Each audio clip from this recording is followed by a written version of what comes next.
Hi, everybody, and welcome to the first interview segment with the Fruits Basket Radio Drama Cast. I am Jesu Otaku, the writer, director, editor, and all-around insane person who thought this would be a great idea, which I'm pretty sure it's still a great idea, but it's pretty insane, too. So, yeah, and I have with me on my, since we're on the internet, I have no direct idea which direction they are relative to me, but I'm going to say on my left, our lovely leading lady. Please introduce yourself.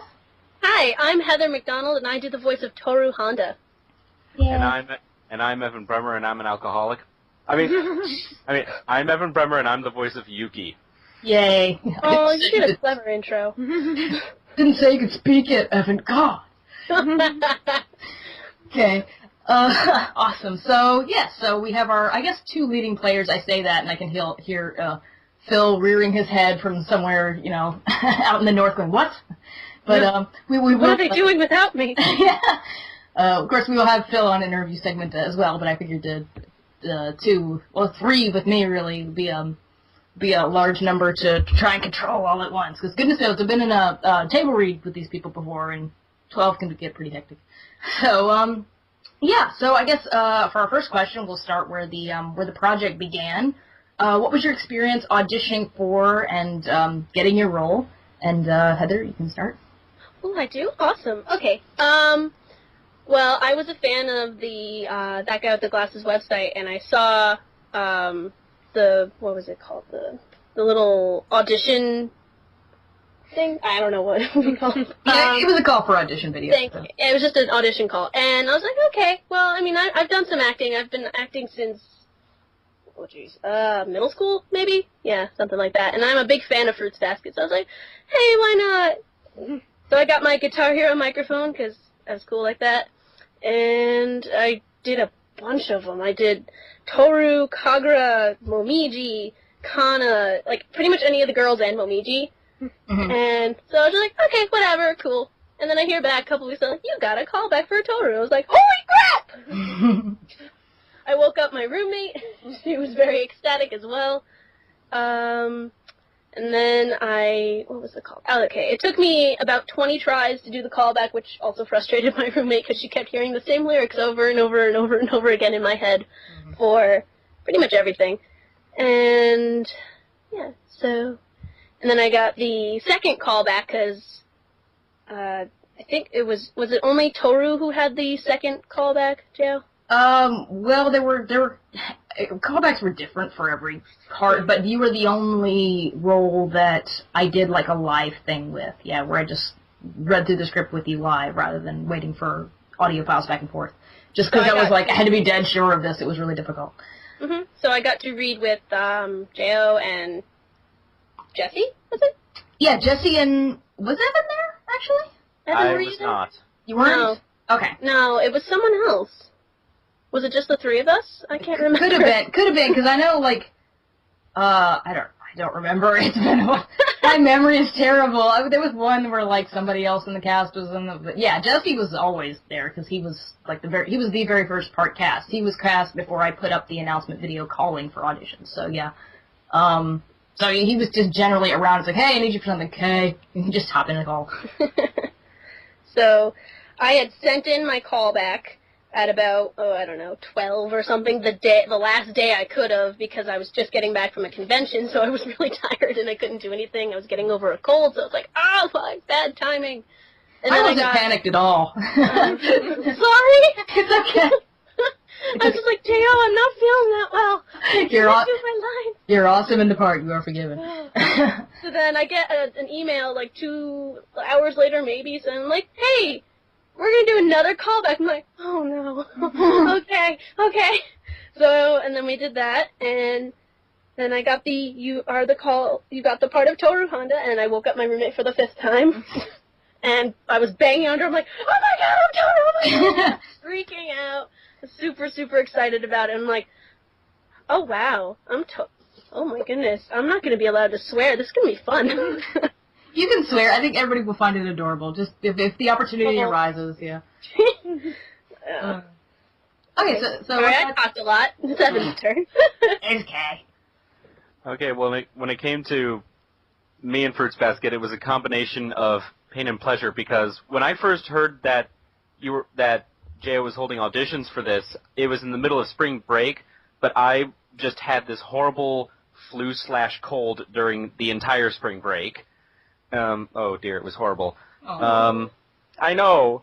My friend Carrie, who's friends with Doug, who is the Nostalgia Critic. Oh yeah. Linked me the page that told me about the open auditions for Fruits Basket. Now, I felt like I wasn't going to allow myself to audition because I only knew of Fruits Basket. I've never read the story or watched the anime. The closest thing I've ever had to experiencing Fruits Basket was Ouran Host Club. And I think they're from the same person. Are they? No. The one similarity they share is the Funimation consciously, like they've kind of said this, that consciously tried to put voice actors from Fruits Basket in Ouran because they felt there was a sort of spiritual similarity between them. But yeah, actually have no relation to each other. As far as I know that the part of Honey Senpai in Ouran is actually based off of Momiji, but that's the only connection I know of. And the seiyuu for now it's different in English, but the Japanese seiyuu for the characters is the same person. Oh, well, that makes sense. I see. But, and yeah. so I saw the site, I saw the auditions, so I hastily downloaded Audacity to record the scripts, and I chose Kyo, Yuki. I had no idea who Shigure was, so I didn't pick him. And I chose the Ayame. Ayame, yeah, which was very funny because you sound a little bit like what was the fun thing about casting? You have this real low richness to your voice, and I'm like, he sounds like he's related to Motley Fool who plays the character, and it was funny because by that time he had been cast, so I was kind of listening for people that sounded like a younger version of him. And then I also auditioned for, I can't remember his name, but the doctor who turns into Hattori. Hattori, yes, I also auditioned for him, mostly because I am a dragon, so I felt like, it might give me an unfair advantage. It didn't. I'm a snake, what's that say? Ooh, my. So I sent my pieces in, and I've been kind of waiting for a response, but then as kind of the days went by, I was like, maybe I didn't get cast. So a couple more days then went by, and then I suddenly got an email that says, "Hi, you're being called back for Yuki." I looked up who Yuki was, and I was like, "Holy crap! I'm the character! Yay! Achievement Unlocked. +3 charisma. Come on, it's Yuki. He needs like 12. So yeah, I saw that email. I saw what I had to do. So I did my callback. I recorded it, sent it in. By that time I already downloaded Adobe Audition because I noticed that when I did my piece, it sounded quieter compared to everyone else's. So I was a little afraid. So I did it in Audition. I did the callback. I did the callback around noon that day. Cut to about 9 o'clock at night. J.O. calls me through Skype telling me that I got the part of Yuki. And at that point, I was just squeeing all over my apartment. There's an image. Don't get that squee all over your apartment. Somebody gotta clean that up. I was like Pinkie Pie from My Little Pony. God! Oh, yes, about the ponies. Yes, I am a brony. Oh God! I I now know what term to use for my friend who is a big My Little Pony fan, and he's a guy. Yeah. I am a brony. But yes, I was squeeing everywhere, and then kind of like a couple days later, I'm feeling much better, and yeah, thus there I was recording lines for episode 1. Mm-hmm. Yay! And then I put you through hell. Yes, you did. I did. Oh. No. Hell was the epic monologue in episode 4. Oh yeah, the one we just did last week. Yeah. Yeah. You didn't have to do that one that many times. Like episode 1, you redid. I'm OCD when it comes to line. Everything needs to be perfect. Yeah, right. Which is good, because I was doing a fantastic job. But yeah, I am unnecessarily hard on everybody, I think. No, I think I want it to sound awesome, you know? I think we're all, like, exceptionally hard on ourselves, though. If you just from, like, I know my lines, I recorded at least 2 or 3 times, but normally Audacity likes to freak out on me. So there will be some times where I've said the line 12 times. I may have gotten it right by the 3rd, but then Audacity just deletes itself, so it's like, no! That's an entire page gone. Also completely unrelated to the fact that this is not one of the biggest shoujos alive for one of the most well-known websites ever. Yeah, well, no pressure. No pressure. No pressure at all, really. Oh, yeah, that. Okay, so we touched on this a little bit, but briefly, what was your knowledge of Fruits Basket or your character like prior to trying out, and how much do you know now? Mostly, I guess, about your character in particular, because I think we've kind of established Heather knew Fruits Basket and Evan did not. You know? I had seen the anime. I had not read the manga, so after I got the part, I spent like a week just staying up all night reading the manga online, because after whatever the publisher went down, then it magically came back up online. So I was like, hey, I can read it now. Mm-hmm. So I researched, and I kind of already knew what Tohru was like, but it was nice to get more from the manga, flesh her out even more. Yeah. Yeah, for the most part, I kind of knew what I was going into. Mm-hmm. Cool. And Evan?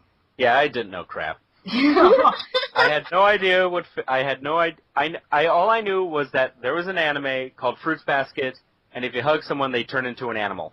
That was all I knew. You're a guy, so it's okay. Yes, I'm a dude.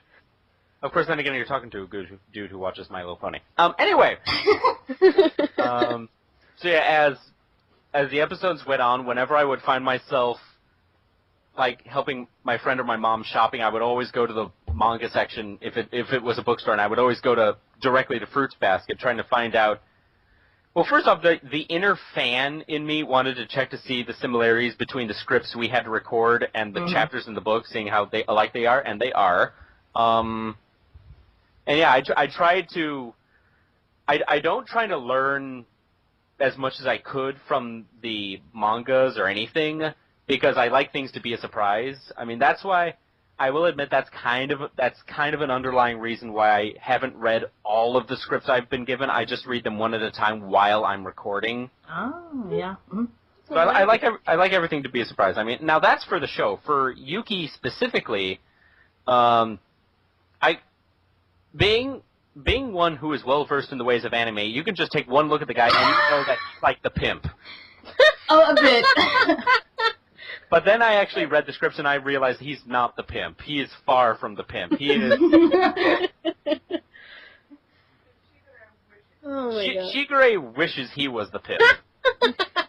So do his Bless his heart. Yeah. Oh, yeah. Ooh. So yeah, The closest thing to a pimp in the show, I think, is Haru, and he's not really aware of it. So he'd be like the unknown. Like, he's surrounded by women, and he's like, oh, butterfly. Okay.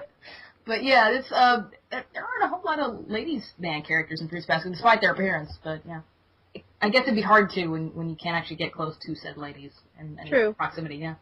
So pretty much all I can say is my experience of Yuki is only what has already been revealed thus far. So 4 episodes worth, or 5 episodes worth, because I just recorded episode 5. Yeah. And so that's pretty much it.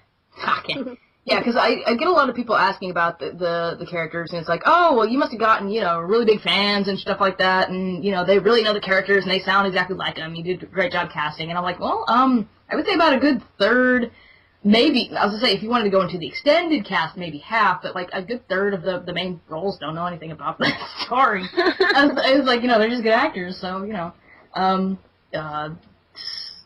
it's pretty awesome, I think, being able to look at the story with fresh eyes.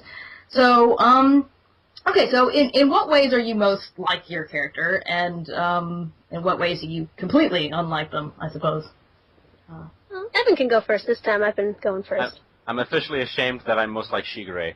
Oh, sad face. There is no.